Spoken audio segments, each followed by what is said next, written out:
Now, if we were to ask how might people be affected by water, certainly here in the United States, there are a number of possibilities.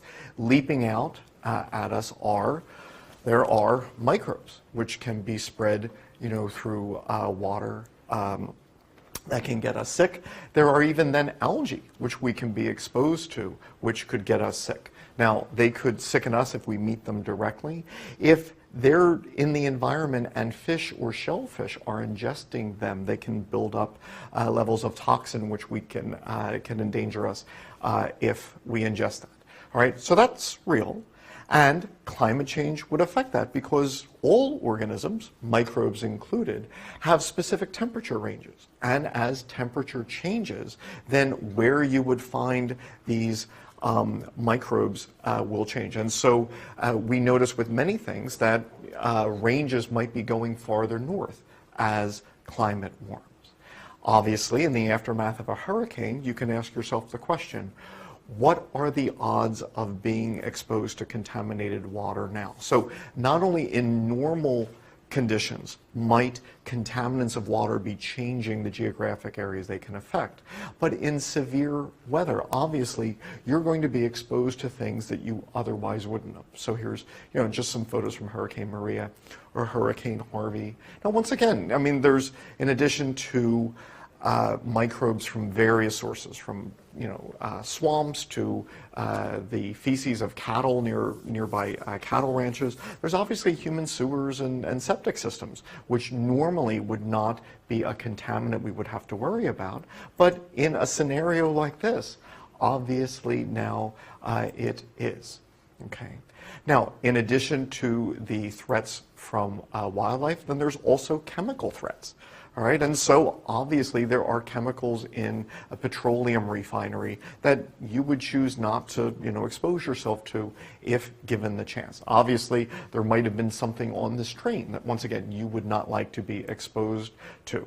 All right, but in severe weather, then we might be. All right, so these individuals here, as they go about rescuing individuals, searching for water, many of them have cuts in their skin. Many of them are, as they handle, this, what is in the water, all right? And so many people will get sick, all right, whether it be from climate change changing the distribution of, a microbe to what happens in severe weather events. So water is critical, but have a minor bias in this. In that, as serious as sorry, I forgot.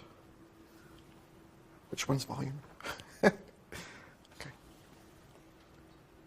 Volume, yes, good, okay. This is, once again, us. So not only are we at risk, there are many individuals who are at a far greater risk. If we could imagine just for a second that the 7 billion people on our planet are represented... Sorry? Wow, this room, there's 2 of them. Most rooms, there's only 1. So the 7 billion people on the planet are represented by these 7 individuals. Let's look at the green for a second. They have what's called improved sanitation. All right, so the facilities that they are able to use would include this, all right, which I'm sure looks fairly familiar. But it would also include this, a latrine that has a cement block and some sort of a structure over this. And it would also include this, just a latrine with a cement block without that. All 3 of those count as improved, all right? And only 4 in 7 people on the planet today have access to one of those 3, all right? 2.5 are without improved sanitation, and the yellow individual in the end is the 1 in 7 individuals who still practices open defecation. All right, just somewhere in the bushes somewhere. Now, this can lead to a spread of disease which far exceeds what we are concerned with. 1.5 million people die each year from diarrhea, mostly children. And once again, these are deaths which are preventable and could be saved for pennies. Pennies a day could stop diarrhea, but in over 1 million cases, those pennies simply aren't there. All right, diarrhea then is a major contributing factor to malnutrition.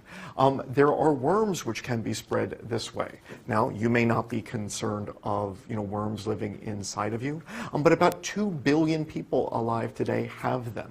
All right, and so this is a serious threat. Now, just a little background. When I was in the Peace Corps for 2 years in the early 90s, lived in the country of Paraguay, and what you're about to see is a little degraded from when I lived there, all right? But, yeah, so it's falling apart a little bit. But this is where I lived, all right? So that's down the road from me, and there's the latrine. Fell down a little bit, but that's still about, where it is. And in a second, you'll see the important follow-up is there's the well. Now, that's normal. All right, it is normal for people alive today say, there's the latrine and there's where the drinking water comes from, and for you to live in a community where everyone can say that. Now, when I was in Paraguay in the early 90s, cholera was breaking out in a couple of places like Peru, and we were terrified what would happen if it hit where we lived, because of this scenario. If someone at the top of this hill had cholera, it was probably going to spread all throughout the village, simply because of the well water and how close they were to everyone's latrines. My friends also in the Peace Corps lived at the bottom of the hill. When it was really wet, their water level, the water level in their well was at ground level. If you don't know anything about wells, that's bad. That means there is very little filtration occurring. They used to say, oh, everyone on top of the hill flush hard, the Johnsons need the water. But once again, if cholera reached one of us, it would reach all of us in this scenario. All right, and so climate change and diseases caused by water, that's a threat to you. But for the 3 out of 7 people who live on the planet who don't have even latrines with a cement covering, this is a far greater risk. So diarrhea kills millions of people per year, all right, and climate change will make that worse. And in addition to spreading of dirty water, there's also the scarcity of water. All right, so imagine how health is impacted by these scenarios. Obviously, you wouldn't want anyone to live where they could not get enough water. That's a problem for anyone. Once you have diarrhea, though, that's much worse. All right, if you have diarrhea, you need water at a far higher level. And if water is scarce, that's when people start to die of dehydration, especially infants. All right, they just don't have enough water to replace this. And so when we look at the United Nations, all right, this is clearly something they are concerned about. Diarrheal diseases are a major cause of death in the world, and climate change will make that worse. Water scarcity is a major threat throughout the world. So once again, this is this year's publication here through the UN and UNICEF. All right, and you can see, this is clearly something which is a concern. Once again, please don't take my word for anything. Like if you want to ask what is climate changing doing to impact human health throughout the world, then simply type in a search engine that we have at the college, climate change and then diarrhea, and you will see all of these issues. Once again, this is a concern for us. All right, but you are very unusual in how you live. Most people alive today, all right, do not have even some of the basics which we take for granted. So not only will climate change impact us, all right, but imagine then how it impacts them. If your crops fail and you now have to migrate from this rural farming community where now nothing grows to an urban society which is already populated, imagine the extra disease burden that you will be exposed to and others.